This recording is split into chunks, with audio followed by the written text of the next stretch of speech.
жатырмыз. Кәнекей оқиық. Q, O, B, I, қобыз. Буынға бөлейік.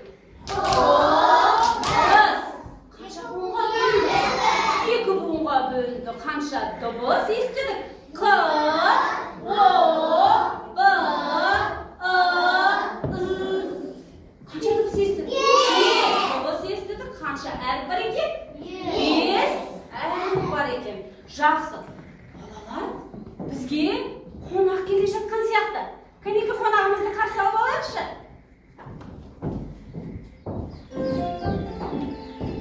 Қараңдар балалар, бізге қонаққа келе жатыр.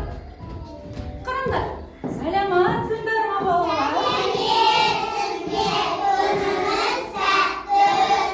Рахмет көп.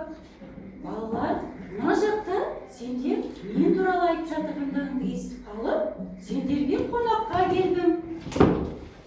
Ал балалар, сендер білімді ма, ақылды ма? Мен соны тексергім келіп тұр. Ол үшін балалар, сендерге бір ойын ұсынғым келіп тұр. Ойнайсыңдар ма? Жақсы балалар. Ендеше ойын ойнайтын балалар шықсын маған.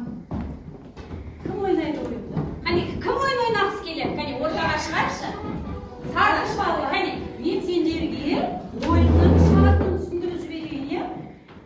Ең алдымен ойынымыз әріптерден сөз құрау деп аталады екен. Ал ойынның шарты бойынша балалар, әркім мына менің картинкемнен